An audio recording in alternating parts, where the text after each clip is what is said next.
اندر جا کر آپ آئین پر گفتگو کریں، کیونکہ اس وقت آئین پامال ہو رہا ہے، آئین کی دھجیاں اڑائی جا رہی ہیں، آئین کا مذاق اڑایا جا رہا ہے، آئین پر عمل درآمد نہیں ہو رہا۔ ایک ایسا معاملہ زیر بحث ہے جو آئین پر عمل درآمد کا معاملہ ہے، تو ایسے میں باقی تمام ججز کی فہم و فراست نے ان کو اجازت نہیں دی کہ وہ ایک ایسے اجلاس میں شرکت کریں جہاں پر یہ معاملہ ہے۔ لیکن باقی تمام ججز کی یہ جانتے ہوئے بھی قاضی فائز صاحب نے حامی بھری اس میں شرکت کے لیے کہ باقی سارے ججز نہیں جا رہے، تو شاید قاضی فائز صاحب کو لگتا ہو کہ میں چونکہ باقی سب سے مختلف ہوں اور میں سٹینڈ آؤٹ کروں گا، اور میں جب وہاں پر جاؤں گا تو میری آؤ بھگت ہوگی اور محسوس ہوگا کہ سپریم کورٹ سے تو ایک ہی صاحب آئے ہیں اور ان کا نام آئین کے پاسدار کے طور پر قاضی فائز کا نام یاد رکھا جائے گا۔ تو اگر یہ سوچ کر آپ نے اس میں حامی بھری تو پھر آپ کو یہ وضاحت کیوں دینا پڑ گئی ہے کہ جناب میں اکیلا نہیں بلایا گیا تھا، باقی سب بلائے گئے تھے؟ تو سوال یہی ہے باقی سب بلائے گئے تھے تو سب گئے کیوں نہیں، اور پھر آپ کیوں چلے گئے؟ آپ نے اس کو کیوں نہیں سمجھا اس بات کو؟ دوسری بات یہ ہے کہ یہ دعوت قبول کرنے سے قبل معلومات حاصل کی گئیں کہ کیا سیاسی تقریریں کی جائیں گی، اور یقین دہانیاں کرائی گئیں کہ صرف آئین اور اس کے بنانے کے متعلق بات کی جائے گی۔ اس کا مطلب یہ ہوا قاضی فائز صاحب کہہ رہے ہیں کہ ان تمام سیاستدانوں نے مجھ سے جھوٹ بولا، مجھے یقین دہانیاں کرائیں کہ سیاسی تقریریں نہیں ہوں گی اور پھر بھی سیاسی تقریریں کر دی۔ تو یا تو وہ کہنا چاہ رہے ہیں کہ مجھ سے جھوٹ بولا گیا، یا وہ کہنا چاہ رہے ہیں کہ مجھے ٹریپ کیا گیا۔ دو ہی باتیں ہو سکتی ہیں نا، یا تو ان کو خود پتہ نہیں تھا انہوں نے یہ کرنا ہے اور قاضی فیصل صاحب کو جو ہے وہ کو بلا کے، اور یا پھر یہ کہ وعدہ نہیں نبھایا۔ تیسری صورت یہ ہو سکتی ہے کہ وعدہ کیا اور نبھایا نہیں، کہ سیاسی تقریریں نہیں ہوں گی مگر ہوئیں، یا پھر جھوٹ بولا قاضی فیصل سے، پتہ تھا کہ سیاسی تقریریں ہوں گی مگر پھر بھی کی گئیں، یا پھر یہ کہ قاضی فیصل صاحب جو ہیں ان کو ٹریپ کر لیا گیا اور ان کو بٹھا کر جو ہے وہ یہ تقریریں سنائی گئیں اور ایک خاص طرح کا مقصد جاری کیا گیا کہ بھئی ہم یہ سپریم کورٹ کے بارے میں رائے رکھتے ہیں اور ہماری یہ رائے ہے، اور یہ جو قاضی فائز صاحب ہمارے درمیان تشریف فرما ہے یہ رائے جو ہے وہ اس پر ہمارے ساتھ ہے۔ یہ پیغام قاضی فائز صاحب کو بٹھا کر دیا گیا۔ پھر وہ کہتے ہیں کہ جی مجھے جو پروگرام بھیجا گیا اس نے بھی اس بات کی تصدیق کی۔ اس نقطے کی وضاحت پہلے میرے عملے نے قومی اسمبلی کے ڈپٹی ڈائریکٹر سے کروائی اور پھر خود میں نے براہ راست اسپیکر سے کی، اور اس کے بعد ہی میں نے دعوت قبول کی، کیونکہ میں آئین کے ساتھ یکجہتی کا اظہار کرنا چاہتا تھا، آئین کے ساتھ یکجہتی کا اظہار کرنا چاہتا تھا، اس لیے میں نے یہ دعوت قبول کر لی۔ پھر وہ کہتے ہیں مجھ سے پوچھا گیا تھا کہ آپ تقریر کریں گے، اور میں نے معذرت کر لی تھی۔ جب آپ کو پتہ ہے کہ سب وہاں پر تقریریں کر رہے ہیں تو مجھے حیرت ہے کہ قاضی فائز صاحب نے معذرت کیوں کی، ان کو بھی تقریر کرنی چاہیے تھی، یعنی پہلے ہی حامی بھرنی چاہیے تھی۔ تاہم جب بعض تقریروں میں سیاسی بیانات دیے گئے تو پھر میں نے بات کرنے کے لیے درخواست کی تاکہ کسی ممکنہ غلط فہمی کا ازالہ ہو سکے، اور پھر میں نے بات کی۔ اب یہاں پر وہ ابھی تک ساری وہ تقریر اور سیاسی تقریروں کی وضاحت کرتے چلے آ رہے ہیں کہ میں نے اس لیے بات کی کہ یہ نہ سمجھا جائے کہ میں ان کا حامی ہوں، تو اس لیے پھر میں نے اجازت لے کر بات کی۔ لیکن دوسرا نقطہ جو ہے اس کی وضاحت بڑی ہی دلچسپ ہے۔ اس میں وہ کہتے ہیں کہ یہ امر باعث حیرت ہے کہ بعض لوگوں کو اس پر اعتراض ہے کہ میں کہاں بیٹھا تھا، اور یا میں نے آئین کی یاد مٹانے کی تقریب میں شرکت کیوں کی، منانے کی، میں نے آئین کی یاد منانے کی، ویسے تو خیر آئین کی یاد مٹانے ہی کی کوشش ہو رہی ہے، یہ جو غلطی مجھ سے سرزد ہوئی یہ بھی بامانی ہے، لیکن خیر لکھا یہ ہے کہ اور میں نے آئین کی یاد منانے کی تقریب میں شرکت کیوں کی، یعنی وہ کہہ رہے ہیں کہ کچھ لوگ حیرت کا اظہار کر رہے ہیں کہ میں یہاں کیوں بیٹھا تھا، یعنی ان لوگوں کے بیچ میں کیوں بیٹھا تھا، آصف زرداری اور اسحاق ڈار اور ان لوگوں کے درمیان۔ پھر وہ کہتے ہیں کہ جی میں ہال کے ایک کونے میں یا گیلری میں بیٹھنے کو ترجیح دیتا، لیکن عدلیہ کے ایک فرد کی عزت افزائی کے لیے مجھے درمیان میں بٹھایا گیا، میں نے بیٹھنے کے لیے خود وہ جگہ نہیں چنی۔ حالانکہ بیٹھنے کے لیے خود وہ جگہ فائز صاحب چن سکتے تھے، وہ کہہ سکتے تھے کہ مجھے یہاں نہیں بیٹھنا، مجھے فلاں جگہ بیٹھنا ہے اور میں گیلری میں بیٹھوں گا، یعنی یہ جملہ ظاہر کرتا ہے کہ قاضی فائز صاحب کو آفٹر تھاٹ آیا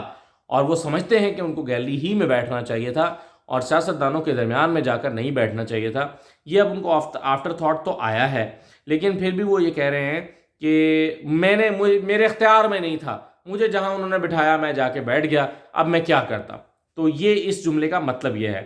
پھر اس کے بعد وہ آئین کی اہمیت پر زور دیتے ہیں جس پر آج کل کوئی زور نہیں دے رہا، اور بالخصوص قاضی فائز صاحب اور ان سے متعلق گروپ جو ہیں وہ تو 90 دن کے انتخابات کے چونکہ حامی دکھائی نہیں دیتے، یا اپنے ٹیکنیکل فیصلوں کے ذریعے سے روڑے اٹکا رہے ہیں، تو اس کے باوجود وہ آئین کی بات بھی کر رہے ہیں۔ تو وہ کہتے ہیں کہ آئین کو سیاسی تنوع کے تمام اطراف سے لوگوں کو براہ راست چنے گئے نمائندوں کے ذریعے بنایا گیا،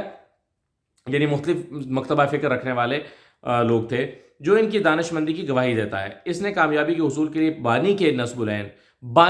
العین، ایسے قائد اعظم کا نام لے دیتے قائد اعظم محمد علی جناح، تو زیادہ بہتر ہوتا ہے، اس سے وہ دھبا بھی دھل جاتا کہ جی آپ کہ قاضی فیصل صاحب کے جو فور فادرز کے حوالے سے ہے کہ وہ جی مخالف رہے ہیں، اس طرح کی بات کی جاتی ہے۔ تو انہیں چاہیے تھا کہ وہ کہہ دیتے کہ اس نے کامیابی کے حصول کے لیے، یعنی انہیں چاہیے تھا کہ وہ کہہ دیتے کہ قائد اعظم محمد علی جناح کے نصب العین اتحاد یقین و نظم کی توثیق کی۔ بہرحال انہوں نے بانی کہنا مناسب سمجھا، تو جملہ یوں بنا پھر کہ اس نے کامیابی کے حصول کے لیے بانی کے نصب العین اتحاد یقین و نظم کی توثیق کی، اور ثابت کیا کہ سب سے زیادہ گنجلک مسائل بھی اخلاص اور جذبے کے ذریعے حل کیے جا سکتے ہیں جب لوگوں کے مفاد کو مقدم رکھا جائے۔ لوگوں کے منتخب نمائندے مکمل احترام کے مستحق ہیں، آل انڈیا مسلم لیگ کے سیاستدانوں کے بغیر ہم آزادی حاصل نہ کر پاتے۔ پھر وہ کہتے ہیں کہ کنونشن کے منتظمین نے پاکستان کی تاریخ کا ایک خصوصی اہمیت کا حامل دن منانے کے لیے سب کو دعوت دی تھی۔ آئین کی گولڈن جوبلی تمام شہریوں کے لیے جشن مسرت ہے، یہ کسی مخصوص سیاسی جماعت یا ادارے کا تنہا استحقاق نہیں ہے۔ آئین کی اہمیت سب پر واضح کی جانی چاہیے اور ایسا مسلسل کرنا چاہیے۔ اب وہ اپنی وہاں پر موجودگی کو جسٹیفائی کر رہے ہیں اور باقی 14 ججز کو غلط ثابت کرنے کی کوشش کر رہے ہیں کہ انہوں نے نہ جا کر غلط کیا، میں نے جا کر ٹھیک کیا، یا میرا فیصلہ ٹھیک تھا۔ تو تبھی وہ کہہ رہے ہیں کہ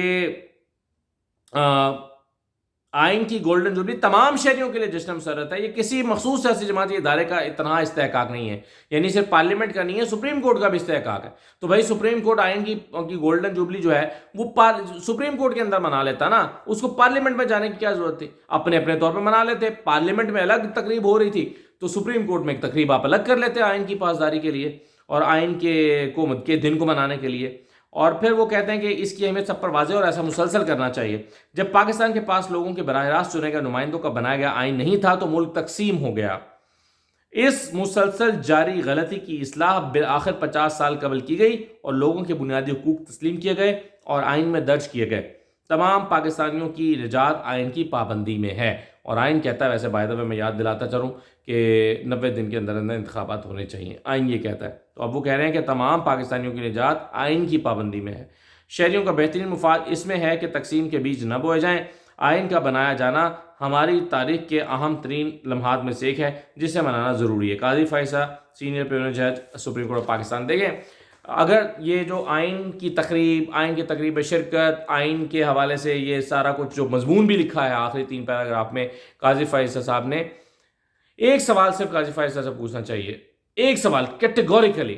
کیا آئین میں 90 دن کے اندر انتخابات ہونے کا ذکر ہے؟ اور کیا 2 اسمبلیاں تحلیل ہونے کے بعد انتخابات 90 دن میں نہیں ہونے چاہیے آئین کے مطابق؟ اگر اس کا جواب قاضی فیصل ہاں میں دیتے ہیں تو اس کا مطلب ہے کہ وہ آئین کے ساتھ کھڑے ہیں، اور اگر وہ آئیں بائیں شائیں کرتے ہیں یا کلیئرلی اس کا جواب نہیں دیتے تو پھر یہ محض لفاظی ہے، پھر یہ محض ایک تقریر ہے، پھر یہ محض جملے بازی ہے۔ جو 6ٹھی کلاس کے بچے کو کوئی لکھ کر دے دے تو وہ بھی ایسے ہی پڑھ سکتا ہے جیسے اس کو جو چاہے اس کو کچھ سمجھ نہ بھی آ رہی ہو تو، ورنہ پھر یہ ایک محض لفاظی ہے۔ تو سوال یہی پیدا ہوتا ہے کہ جسٹس قاضی فائز عیسیٰ 90 دن میں انتخابات کے حامی ہیں یا نہیں ہیں؟ یہ امپورٹنٹ کوشچن ہے، باقی یہ اتنی اہمیت کا حامل اس سوال کے بعد نہیں بچتا۔ بہرحال جی یہ قاضی فیصل صاحب کی وضاحت تھی جو کہ ندامت کے بعد جو ہے وہ ایسا لگتا ہے کہ وجود میں آئی ہے۔ اجازت دیجیے، اللہ حافظ۔